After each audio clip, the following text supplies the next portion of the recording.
Picture this. A single moment of anger derails your career, or a burst of empathy saves a crumbling relationship. What if the key to success isn't your IQ, but something deeper, your emotional intelligence?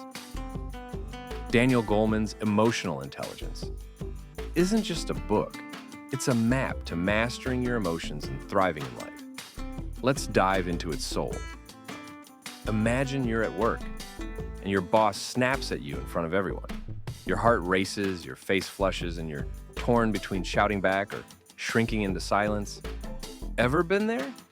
That split-second choice, how you handle that surge of emotion, can change everything.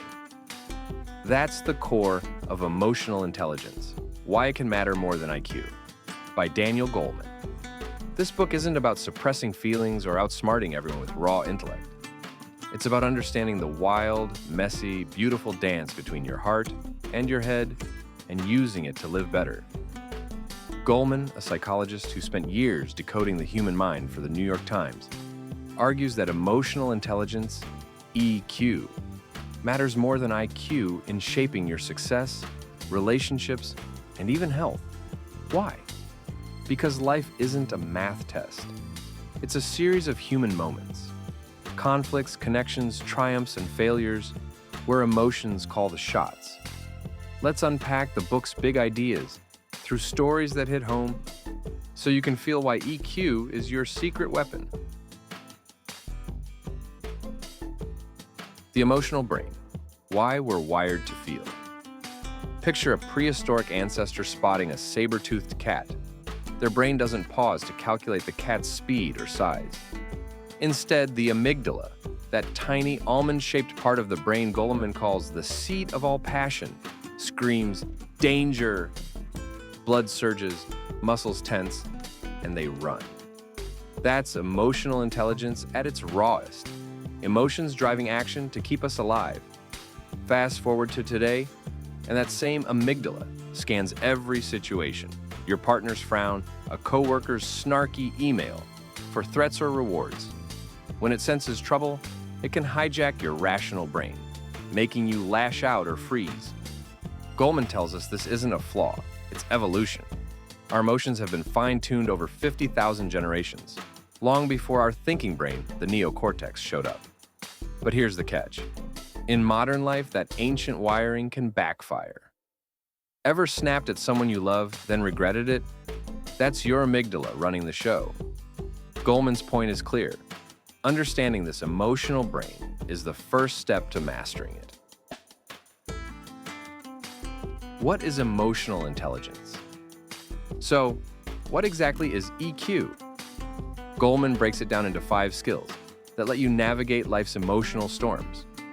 Imagine them as tools in a toolbox for building a better you. First, self-awareness. Knowing what you feel when you feel it.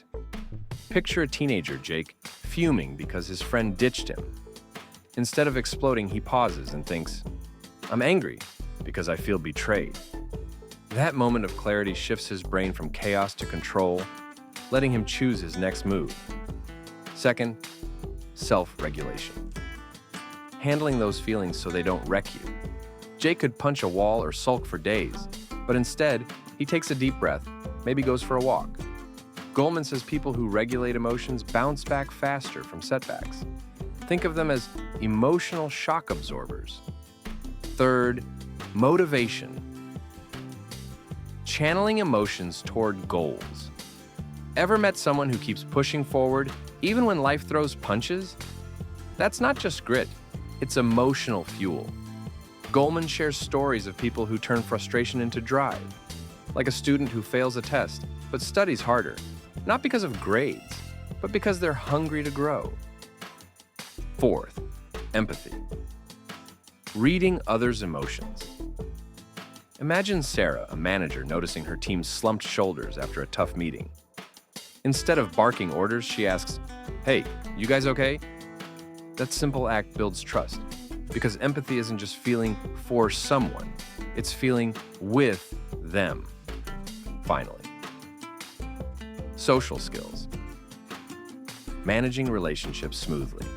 Think of a teacher who calms a rowdy classroom, not by yelling, but by connecting, cracking a joke, listening, setting the tone. Goleman calls this driving the emotional state of others, a superpower for leaders, parents, or anyone who wants to inspire. Why EQ matters more than IQ. Here's a mind-blowing fact. Goleman cites studies showing IQ accounts for just 20% of life success. The rest? Emotional intelligence and other factors. In the 1940s, researchers tracked high IQ students and found they weren't much happier or more successful than their less smart peers. Why? Because technical smarts don't help you navigate a fight with your spouse, motivate a struggling team, or stay calm when stress hits. EQ does. Take marriage.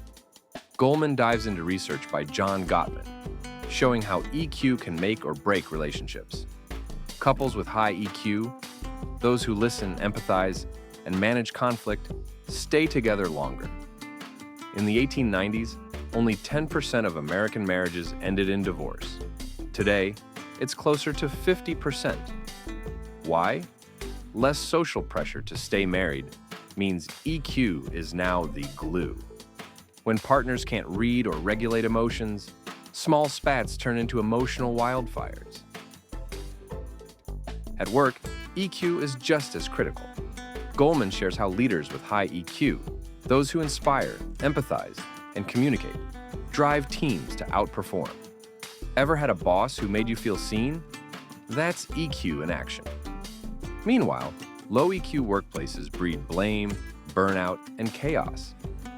Goleman warns that younger generations, like kids studied in the 1980s, are entering work with declining EQ, more aggression, less empathy, making these skills urgent. Windows of opportunity. Can EQ be learned? Here's the hopeful part. EQ isn't fixed. Goleman insists it can be nurtured from childhood to adulthood. Think of a kid learning to name their feelings. Angry, sad, excited. That's the seed of self-awareness. Schools that teach emotional literacy, like programs Goleman describes, see kids with fewer fights, better grades, and stronger friendships. Adults can grow too. Ever tried mindfulness? It's like a gym for your amygdala, helping you pause before reacting. Goleman shares a story of a violent teen who, through emotional training, learned to spot his anger triggers and redirect them. Years later, he's a mentor, not a menace. What if you could do that with your own triggers? That's the promise. EQ isn't just for gifted people. It's a skill you can build.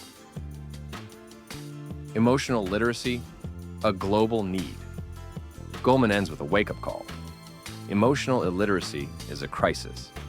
He cites rising rates of aggression, addiction, and mental health struggles in kids worldwide. Without EQ, we're stuck in a cycle of conflict and disconnection. But there's hope. Teaching emotional skills in schools, workplaces, and homes can reverse the trend. Imagine a world where kids learn empathy as naturally as math, or where leaders prioritize connection over control. That's Goleman's vision. Why this matters to you. So why should you care? Because every day your emotions shape your life. That argument with your partner, that tense moment at work, that quiet pride when you help a friend, it's all EQ. Goleman's book isn't just theory. It's a guide to thriving in a world that demands more than brain power. As he puts it, the new paradigm urges us to harmonize head and heart. What if you could master that harmony? Start small. Next time you feel a surge of anger or joy, pause. Name it. Ask, what's this feeling telling me? Then choose your response. That's EQ in action. Whether you're chasing success, love, or peace, this book shows you how to wield your emotions, not fight them. If this resonates, grab Emotional Intelligence and dig deeper. Or share this with someone who needs it, a friend, a parent, a leader. Because in a world of algorithms and IQ tests, the heart still calls the shots. Let's learn to listen.